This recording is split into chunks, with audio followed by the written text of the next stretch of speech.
Marie Devereux protect space, politics, censorship, and the arts. Anniversaries are appropriate times for reflection. On this, the 50th anniversary of American Society of Aesthetics, I want to explore a complicated and confusing situation currently facing Anglo-American aesthetics. Works of art were once esteemed as objects of beauty.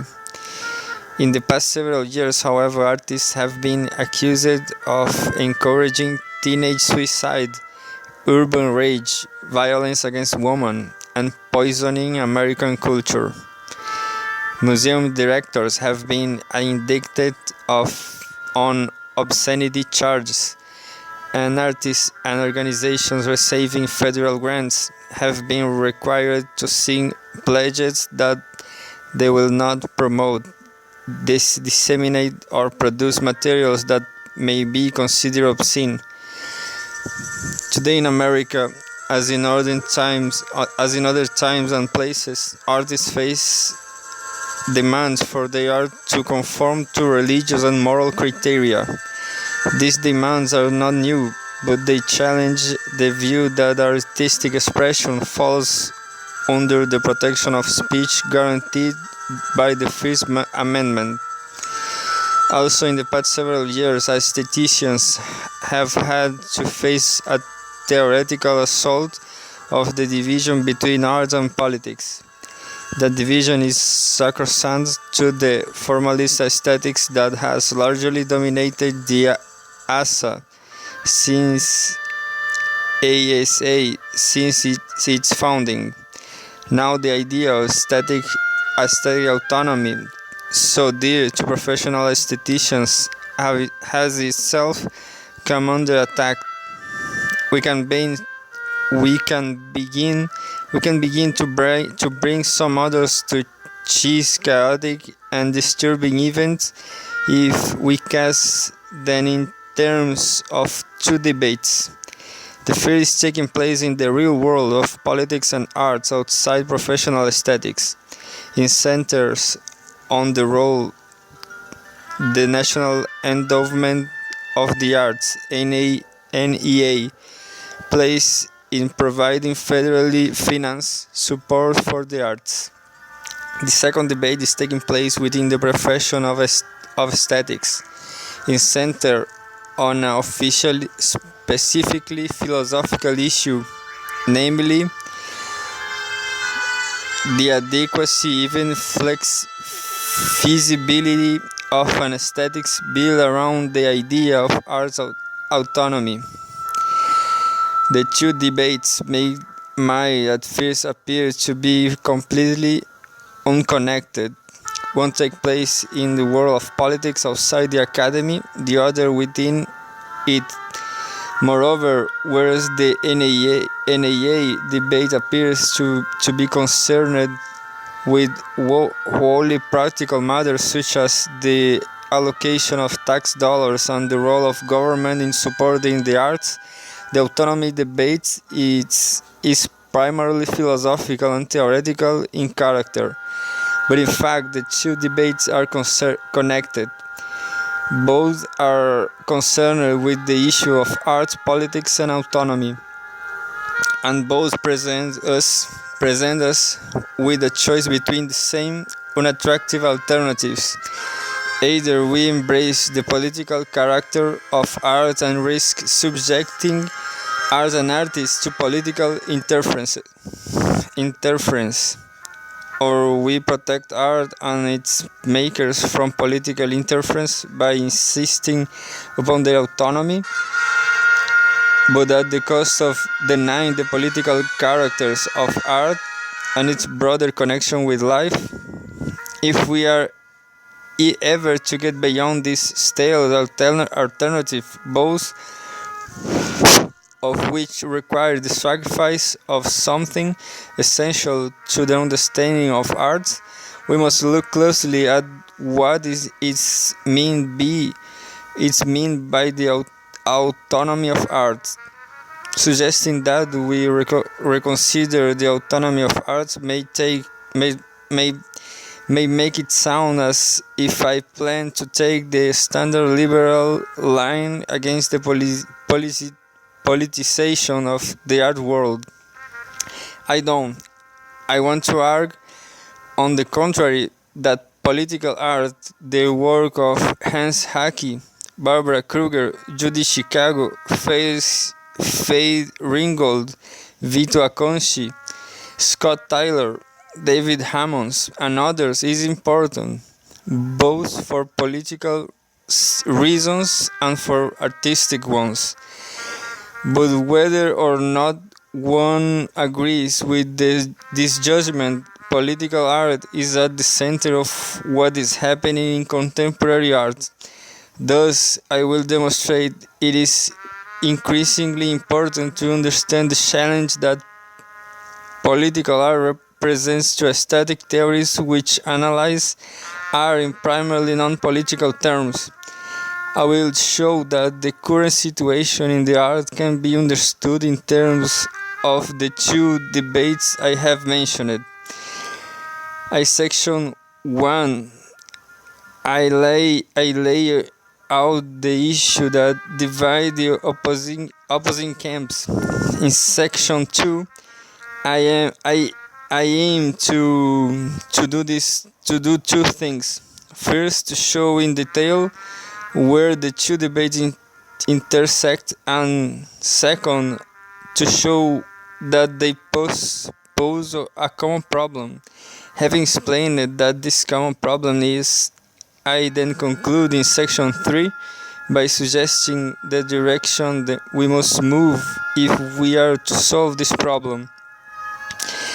Turning first to the real world, I want to begin by observing that concern about art have, in recent years, come to the center of political debate in questions about the value and limits of freedom of expression, the role of government in the enforcement of morals, the function of arts, and the direction of public arts policy.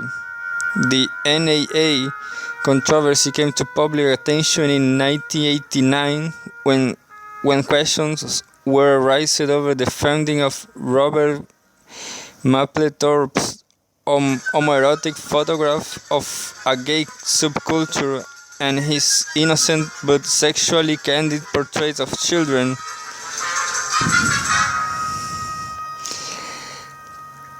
Andreas Serprano, Peace Christ, a photograph of a crucifix submerged in urine. However, concern over what kind of art the government was funding emerged as early as 1972, when the first-term Senator Jess Helms objected to NAA support for Erica Young's obscene book, Fear or Flying. This and subsequent demands for restricting the content of federally financed art stand opposed to the climate encouraging freedom of thought, imagination, and inquiry, called for by the 1965 legislation creating the NAA. The NAA's conservative opponents are, of course, primarily concerned with art as a vehicle of moral and social education.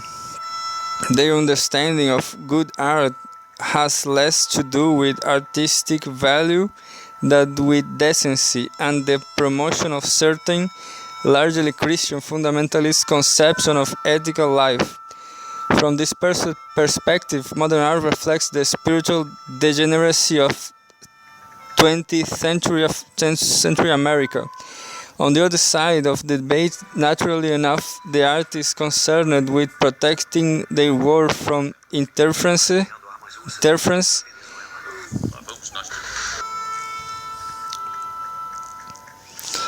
On the other side of the debate, naturally enough, are artists concerned with protecting their work from interference. Civil libertarians and classic liberals concerned with First Amendment issues and the freedom of expressions. Gay rights advocates concerned with civil rights of homosexuals, and traditional aesthetics concerned with defending the formalist division between art and politics. Art has emerged as an important political issue not only for these groups but also for the general public. That it is striking, especially in light of the common view that art really doesn't matter. The continuing public debate charged in editorials and letters to the editor, from the Washington Post to the Cincinnati Enquirer, demonstrates quite unexpectedly that art does matter. Art does matter. It matters not only to artists and museum directors, but also to record stores, owners, politicians, and ordinary taxpayers, even perhaps to policemen. How art matters is less clear. To some, art matters became it is, or they take it to be, of irremediable value. To others, art matters because it is, or they take it to be pernicious, something we must guard against uncontrolled. Furthermore, art has become a litmus test of beliefs about sexuality, public decency, obscenity, and the limits of tolerance. It has also become a battleground on which competing groups fight to define or redefine America's view of itself as a nation. In brief, the political battle over art is interesting because of its suddenness and deep. It is also interesting because behind the clamor about when art is obscene and whether it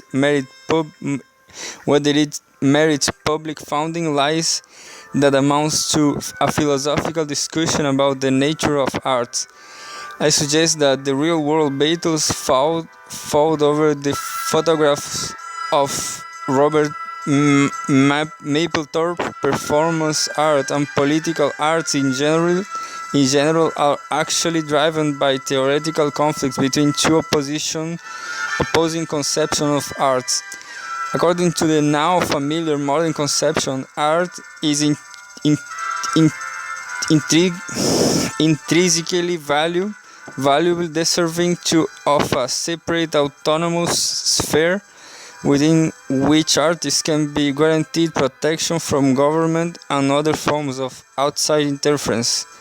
Aestheticians will readily associate this position with Kant, 15th century modernism, and formalist theories of art. According to a second, more traditional conception, the value of art is inextricably linked to political considerations. Thus, for example, art cannot be evaluated apart from considerations of its ideology and social value. In one version of this political conception of art, if a work offends the state may indeed should control or suppress it. This offense may take different forms. For example, a work may be censored because it seems as socially disturbing or frivolous, even if not politically threatening. The view that such offense warrant restrictions is an opposition associated with the Plato of the Republic and with Marxist theories of art. The theoretical discussion underlying the NAA controversy does concern a conflict between political and non-political conception of art. On the other hand, a formalist conception of art does not allow art to be seen politically. On the other hand, political conception of art require that it must be. Now, admittedly, this is a complex debate, and like most frameworks, the one I introducing here is somewhat artificial. For one thing, so-called non-political conceptions of art may themselves rely upon a political assumptions and have political implications. This charge has been made repeatedly, for example, with respect to formalism. So obviously, there is a question here concerning just how non-political conceptions of art are. And of course, there are participants in the NAA debate who do not espouse simply one or another of these views. The advantage of setting these things up in this way is that it makes the main line of debate visible. Alternatively, someone might object that by framing current art world controversies as a struggle between two underlying conceptions of art, I make the debate appear overly theoretical. This is not my intent. Clearly, the outcome of the battle over political and non-political conceptions of art has real consequences for artists and the art world generally. Let's consider that these consequences are in the wake of anger over public funding for work by Mapplethorpe and Serrano, Helms convinced Congress to pass legislations and threatened artists with loss of support for work deemed obscene or indecent. Obscene or indecent, according to Helms' amendment, means the depiction of sexual activity, material deemed homoerotic, material that denigrated the objects or adherents of particular religion, and other offenses which, if committed, would result in artists' loss of funding. As was widely reported, this amendment was ruled unconstitutional by federal court in January 1991. Further legal restrictions on art have also been strongly opposed by civil libertarians and many members of the art community.